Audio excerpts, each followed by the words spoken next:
अस्सलामुअलैकुम।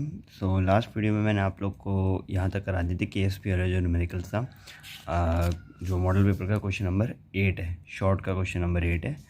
यहाँ तक हम कर चुके थे लास्ट वीडियो में। अच्छा, अब नेक्स्ट क्वेश्चन पे आते हैं। क्वेश्चन नंबर 14 है मॉडल पेपर का। Calculate the mole fraction of solution prepared by mixing 360 gram of glucose and 900 gram water. अब इसमें मुझे मास ऑफ ग्लूकोज दिया हुआ है 360 ग्राम, मास ऑफ वाटर दिया हुआ है 900 ग्राम। अब इन दोनों के मुझे मोल फ्रैक्शन कैलकुलेट करने हैं।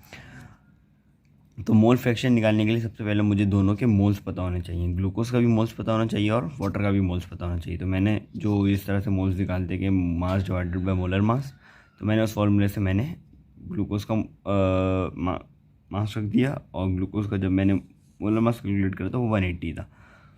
जब मैंने इसको फॉर्मूले में रखा तो 2 मोल्स मेरा आंसर आ गया। इसी तरह से मैंने वाटर का मोल्स कैलकुलेट किए हैं और वाटर के मोल्स आ गए मेरे पास। जब मेरे पास दोनों के मोल्स आ गए तो मेरा नेक्स्ट स्टेप होगा कि मुझे टोटल मोल्स कैलकुलेट करने हैं।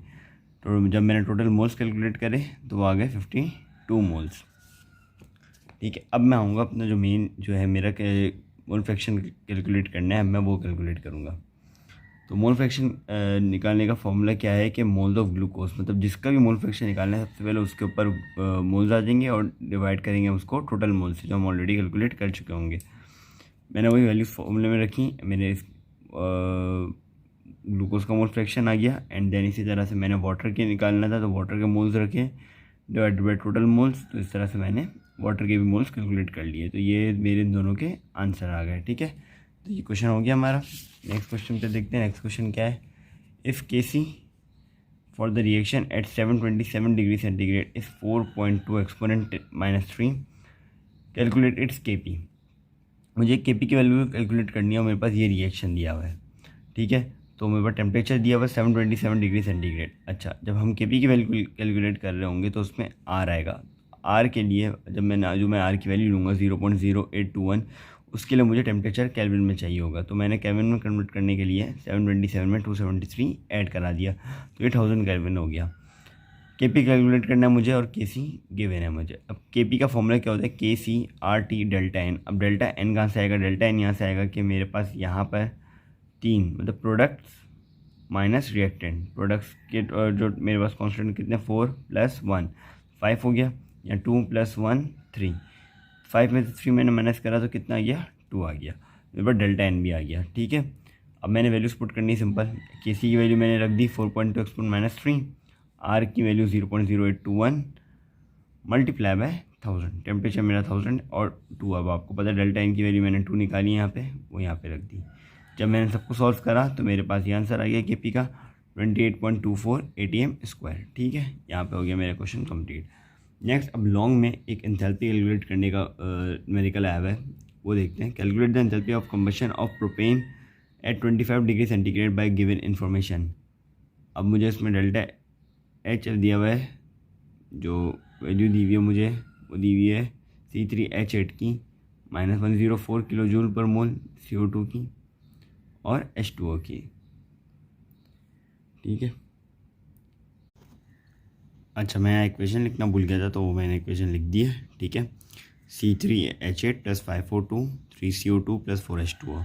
अब इसमें मुझे डेल्टा एच एफ की मतलब C3H8 की वैल्यू दी हुई है -104 किलो जूल पर मोल, CO2 की वैल्यू दी हुई है और H2O की वैल्यू दी हुई है। मतलब O2 की वैल्यू दी है, O2 का कोई काम नहीं है मेरा इसमें। ठीक है, मतलब O2 की कोई इन्वॉल्वमेंट नहीं हो रही है मेरे पास। अच्छा, अब इसका फॉर्मूला देखते हैं कि डेल्टा एच निकालने का फॉर्मूला, एंथैल्पी कैलकुलेट करने का फॉर्मूला क्या है। जितने मेरी प्रोडक्ट्स इन्वॉल्व हो रहे होंगे, जितनी प्रोडक्ट्स की मेरे पास यहाँ पे वैल्यू दी हुई होंगी वो प्रोडक्ट, जैसे अब मेरे पास CO2 और H2O दोनों की वैल्यूज़ दी हुई हैं, तो मैंने दोनों की वैल्यूज़ मतलब यहाँ लिखनी है मुझे। ठीक है, NP sum of NP HF product मतलब प्रोडक्ट्स जो भी हैं उनकी वैल्यूज़। अब मेरे पास CO2 की वैल्यू क्या है 393.5। ठीक है, और CO2 के साथ क्या लिखा हुआ है, समीशन 3 लिखा हुआ है।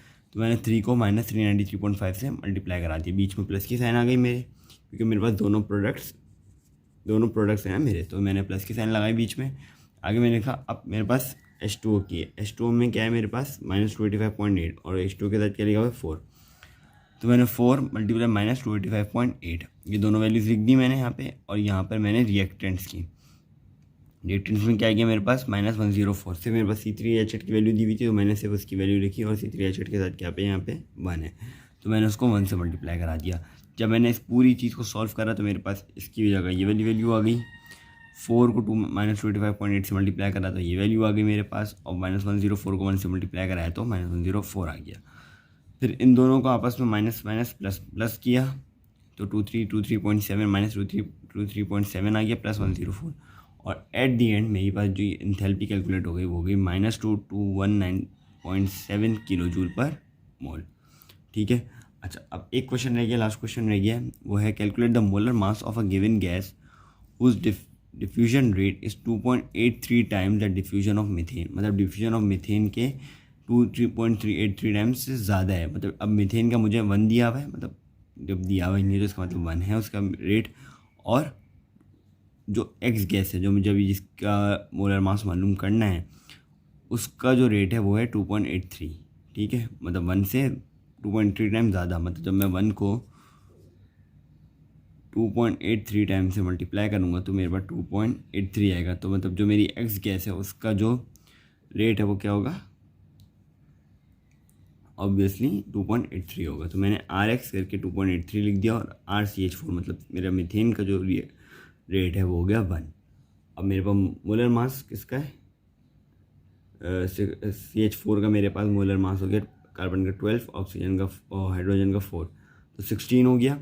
और MX मतलब अभी जो मुझे मोलर मास मालूम करना है जो गिवन गैस है उसका मुझे मोलर मास मालूम करना है। ठीक है, अब मैंने फॉर्मूला यहाँ पे फॉर्मूला लिख दिया RA/RB। RA मतलब ऊपर उसका रेट आएगा, जो रेट ज़्यादा होता है वो वाली गैस ऊपर आती है। तो जैसे अब मेरे पास इसका रेट ज़्यादा है 2.83 और 1 में 2.83 ज़्यादा है, तो मैंने वो ऊपर लिख दिया और नीचे मैंने मीथेन कर दिया। अब इसी तरह से यहाँ पे उसका उलट हो जाएगा।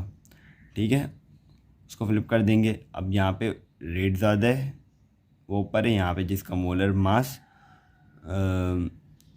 जिसका रेट ज़्यादा है वो ऊपर, और इसी के साथ इसको क्रॉस में उसका मोलर मास आ गया, और यहीं पर उसके क्रॉस में उसका मोलर मास रो वाली का। ठीक है, मैंने स्कोरिंग बोर्ड सेट करी ताकि मेरे पास अंडर रूट ख़त्म हो जाए। तो उसके जब स्कोरिंग में बोर्ड सेट करा तो इसकी जो ऊपर 2.83 आ गई, नीचे 1 ही आएगा, तो 1 का स्क्वायर 1 ही होगा, तो वो मैंने लिखने का ज़रूरी नहीं समझा। ऊपर 2.83 का स्क्वायर हो गया। इसकी जब मैंने स्कोरिंग में बोर्ड सेट कर दिया तो अंडर रूट ख़त्म हो गया। ऊपर 16 मोलर मास 16 था, और अभी इसका मुझे मोलर मास मालूम करना है। तो जब मैंने 2.83 का स्क्वायर किया तो मेरे पास 8 आ गया यहाँ पे। ठीक है, MX उधर चला गया, 8 इधर आ गया, 8 1 8, 8 2 16, तो मेरी मोलर मास आ गया वो हो गया, जो गैस थी मेरी वो थी 2 AMU, उसका मोलर मास आ गया मेरे पास। ठीक है, तो यहाँ पे मेरे पास उसके न्यूमेरिकल सारे ख़त्म हो जाते हैं। ठीक है, तो अब इंशाल्लाह नेक्स्ट वीडियो में देखता हूँ कि किस टॉपिक पर बनाता हूँ, फिर इंशाल्लाह अपलोड करता हूँ।